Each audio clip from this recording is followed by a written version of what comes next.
पंजाब के लोगों ने अपने घरों के ऊपर एरोप्लेन के मॉडल क्यों बना रखे हैं? अवैध प्रवासियों को लेकर प्लेन अमृतसर में लैंड करता है तो भगवंत मान विलाप क्यों करने लगते हैं? कबूतरबाजी और डंकीबाजी पंजाब की समस्या कैसे बन गई? पंजाब एक समाज के तौर पर आज कहां और क्यों खड़ा है? आज की इस वीडियो में इन सभी सवालों के जवाब आपको मिलेंगे और हम विस्तार से समझेंगे कि देखते देखते पंजाब क्या और कैसे बन गया। आपको अगर वीडियो पसंद आए तो लाइक, शेयर और सब्सक्राइब जरूर कर लीजिएगा। तो चलिए शुरू करते हैं। पंजाब में लंबे समय से कबूतरबाजी होती आ रही है। कबूतरबाजी से हमारा मतलब है कि गैर कानूनी तरीकों से लोगों को दूसरे देशों में छोड़ कर आना। पहले होता यह था कि पंजाबी कलाकार अपने साथ लोगों को अमेरिका, कनाडा ले जाया करते थे क्रू के तौर पर और उन्हें वहीं छोड़कर वापस आ जाते थे। पंजाब के बड़े गीतकार और सिंगर दिलेर मेहंदी भी इस कबूतरबाजी में फंस चुके हैं। कबूतरबाजी के बाद पंजाब में लोगों ने डंकी वाले तरीकों को अपनाया है। डंकी क्या होता है ये तो आप जानते ही हैं। शाहरुख खान ने अभी हाल ही में इस पर एक मूवी भी बनाई थी। खतरनाक रास्तों से अवैध तरीके से अमेरिका में या कनाडा में दाखिल होने को ही डंकीबाजी कहा जाता है। समझिए, कबूतरबाजी हो या डंकीबाजी, इसका उद्देश्य एक ही है, अमेरिका, मैक्सिको, कनाडा में लोगों को इलीगल एंट्री करवाना। अब सवाल यह है कि भगवंत मान क्यों विलाप कर रहे हैं? देखिए, अमेरिका में ट्रंप के राष्ट्रपति बनने के बाद इलीगल इमिग्रेंट्स पर सख्ती की जा रही है।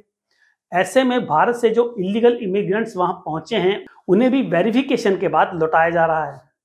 पिछली बार एक मिलिट्री प्लेन में अवैध प्रवासी लाए गए थे। प्लेन अमृतसर में लैंड किया गया था और इस बार भी प्लेन अमृतसर में ही उतारा गया है। अब मान का कहना है कि पंजाब को बदनाम करने के लिए ऐसा किया जा रहा है, जानबूझ के, ताकि मीडिया कल्ले पंजाब में उतरा एक और गैर कानूनी प्रवासियों का जहाज, पंजाब में फिर उतरा एक और जहाज, लगे पंजाबी हैं बस जो गैर कानूनी तौर पे जाते। याद रखिए, जो अवैध प्रवासी यानी इलीगल इमिग्रेंट्स लौटाए जा रहे हैं उनमें पंजाब के लोग सबसे ज्यादा हैं। इसलिए पंजाब में प्लेन को लैंड किया जा रहा है जिससे कि लोगों को उनके गंतव्य तक पहुंचाना आसान रहे। दूसरी बात यह है कि भारत का संविधान, भारत का कानून केंद्र सरकार को यह अधिकार देता है कि वो अपनी रणनीति के अनुसार, अपनी सुविधा के अनुसार देश के किसी भी हिस्से में कोई भी प्लेन उतरवा सकती है। ऐसे में भगवंत मान को अगर रोना ही है तो इस बात पर रोना चाहिए कि पंजाब से इतनी बड़ी संख्या में इलीगल माइग्रेशन क्यों हो रहा है। और उस पर कई लोगों का यह भी रोना है कि इंडियंस को हथकड़ियां लगाकर लाया जा रहा है। भाई, उनके लॉ हैं, जैसी मर्जी लेके आए। और दूसरा ये कि हम क्यों नहीं जहाज भेज रहे हैं उन्हें लेने के लिए? क्यों भाई? उन्होंने कौन सा देश का नाम रोशन किया है? यहाँ तुम इलीगली किसी कंट्री में गए हो, इन लोगों को तो अमेरिका का थैंकफुल होना चाहिए। अमेरिका तुमको $बिलियन खर्च करके यहाँ पर भेज रहा है। ये इंडिया के लिए रिस्पेक्ट ही है, वरना सबको मैक्सिकन बॉर्डर से बाहर निकाल कर कहा जाता भाग जाओ यहाँ से और जैसे आए थे वैसे ही वापस जाओ। हद है यार। अच्छा, जितने भी लोग जो वापस आए उनमें सभी की कोई ना कोई इंटरेस्टिंग स्टोरी है। आपको और बातें अभी बतानी है, लेकिन पहले मैं आपको कुछ स्टोरी बताना चाहूंगा, उसके बाद फिर अगली बात करते हैं। एक स्वीट शॉप वाले का बेटा वो 2 बार डिपोर्ट हो चुका है पिछले 8 महीने के अंदर। आप ये समझ सकते हैं कि अगर एक तरफ जाने के लिए इसको 30-35 लाख रुपए लगता है तो ये 70 लाख रुपए ऑलरेडी उड़ा चुका है, जहां दोनों टाइम डिपोर्ट होकर वापस आया। यार, अगर 70 लाख रुपए आपके पास थे तो आप अपने फादर का बिजनेस, स्वीट शॉप का बिजनेस, उसको एक्सपेंड करते, बड़ा करो, फ्रेंचाइजी बनाओ, कड़ी मेहनत करो, यहीं पैसे कमाओ। और एक स्टोरी ये है कि पंजाब पुलिस की तरफ से एक बंदा उठाया गया है जो 2022 में पॉस्को वायलेशन और माइनर रिलेटेड इल्जाम जिसके ऊपर लगा हुआ था, वो यहाँ से भागा। सबसे पहले वो इटली गया, 2-3 साल वो इटली में रहा, फिर यूएस जाने की कोशिश कर रहा था। दिसंबर 2024 में इसके भाई ने उसको बोला कि तू यहाँ पर आ जा, और ये वहां पर गया और पकड़ा गया। और 2 डिपोर्टीज मर्डर के लिए पकड़े गए हैं and they have been arrested at the airport itself. एक बंदा जिसके ऊपर करीब 2 एफआईआर हैं और कोई 15 कंप्लेंट है, नॉन बेलेबल वारंट है, इसके ऊपर उसको उठाया गया लुधियाना से। देखिए, ये जो लोग आ रहे हैं वहां से डिपोर्ट किए जा रहे हैं, these are not straight and simple people. Obviously कई तो नॉर्मल लोग हैं जो बेचारे कहीं ना कहीं किसी जाल में फंस गए, बेचारे वहां चले गए। अब इस स्टोरी पे मुझे समझ नहीं आता, एक न्यूज में मैंने देखा कि एक लेडी थी बेचारी जो 1 करोड़ रुपए खर्च करके वहां गई थी, अब वापस आ गई है। ना उसको इधर का पता है ना उधर का। 1 करोड़ रुपए, यार 1 करोड़ रुपए अगर आप बैंक में डाल दो तो उसके बाद इंटरेस्ट खा के आराम से जी सकते हो। कि क्या कर रहे हो? पिछले कुछ वर्षों में इलीगल इमिग्रेंट्स की संख्या इतनी क्यों बढ़ गई?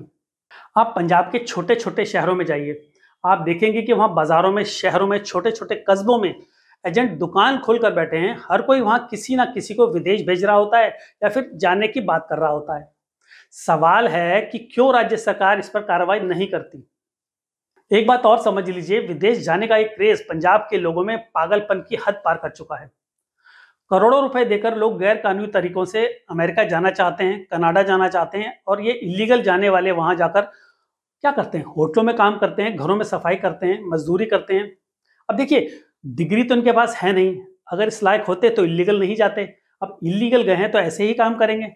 अब सवाल है कि क्यों राज्य सरकार लोगों को एजेंटों के जाल में फंसने से नहीं रोक पाती है। और दूसरा बड़ा सवाल यह भी है कि इतनी बड़ी संख्या में लोग पंजाब से जाना ही क्यों चाहते हैं। पंजाब एग्रीकल्चर यूनिवर्सिटी की एक रिपोर्ट कहती है कि पंजाब के 19% लोग जो लोअर मिडिल क्लास से आते हैं, जिनकी आय कम है, जो भूमिहीन हैं, मजदूरी करते हैं, छोटी जाति के हैं, उन्होंने अपना घर, जमीन, गहने, कार और ट्रैक्टर बेचकर अपने बच्चों को विदेश भेजा है। वहीं 56% लोगों ने विदेश जाने के लिए लाखों रुपए उधार लिए हैं। विदेश जाने के लिए इनकी पहली पसंद कनाडा, दूसरे नंबर पर दुबई, तीसरे पर ऑस्ट्रेलिया, इसके बाद इटली का नंबर आता है और फिर आते हैं यूके और अंत में अमेरिका।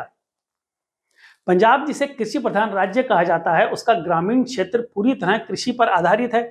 पंजाब एग्रीकल्चर यूनिवर्सिटी की ये रिपोर्ट बताती है कि तकरीबन 13% ग्रामीण परिवारों में कम से कम एक सदस्य पलायन कर चुका है और इसके लिए उन्होंने अपनी जमीन बेच दी, घर बेच दिया, जो बेचने के लायक था वो बेच दिया। रिपोर्ट ये भी कहती है कि विदेश भेजने के लिए राज्य भर में जो संपत्ति बेची गई उसकी कीमत लगभग 5,639 करोड़ रुपए होने का अनुमान है। वहीं विदेश भेजने के लिए लगभग 14,342 करोड़ रुपए कर्ज लिया गया है। ये तो थी आंकड़ों की बात, और अब उस जरूरी सवाल का जो जवाब है कि आखिर ऐसा क्यों। सीधा सा जवाब है बेरोजगारी, भ्रष्ट व्यवस्था, गुंडागर्दी और कम आय।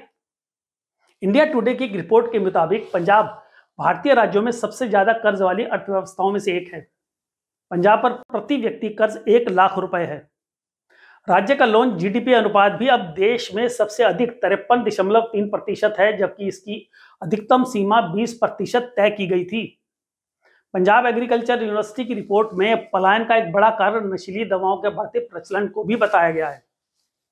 पंजाब में नशे के हाल का अंदाजा एनसीआरबी के साल 2022 के डाटा से लगाया जा सकता है, जिसमें यह खुलासा हुआ था कि ड्रग्स के ओवरडोज से सबसे ज्यादा मौतें पंजाब में हुई थी।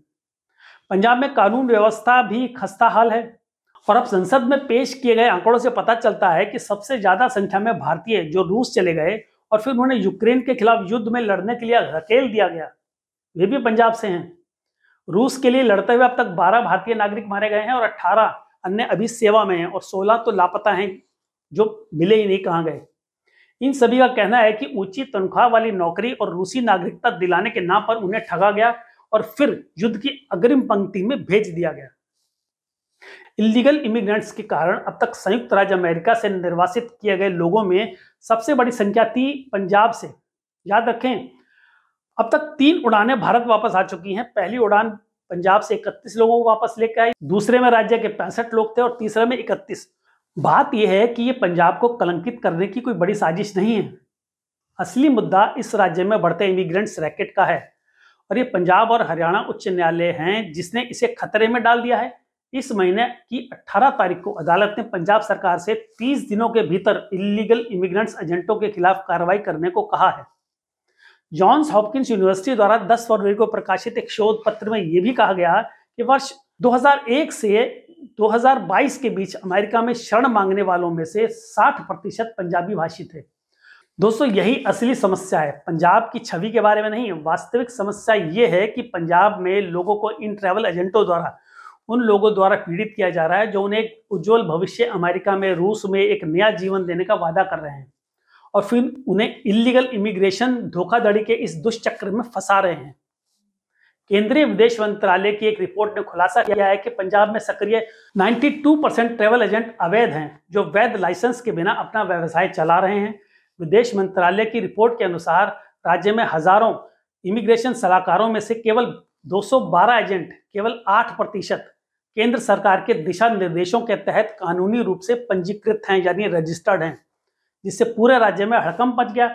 अधिकारियों ने कहा कि इसके अलावा निर्वासित भारतीय नागरिकों की फाइलों की समीक्षा भी की जा रही है और उनके फर्जी कागजी काम के लिए जिम्मेदार एजेंटों पर मानव तस्करी और धोखाधड़ी कानूनों के तहत मुकदमा चलाया जाएगा। पंजाब पुलिस ने हाल ही में इन फर्जी एजेंटों पर आक्रामक कार्रवाई शुरू की है। रैकेट के सभी पहलुओं की जांच के लिए एक विशेष जांच दल यानी SIT का गठन किया गया है और अब तक 8 FIR दर्ज की जा चुकी हैं। अगर आपको वीडियो देखकर कोई जानकारी मिली हो या हमारी वीडियो अच्छी लगी हो तो इसे जरूर लाइक करें और अपने दोस्तों और परिवार के साथ शेयर करें और हाँ, चैनल को सब्सक्राइब करना मत भूलिएगा। तो अपना ख्याल रखिए, खुश रहिए, नमस्कार।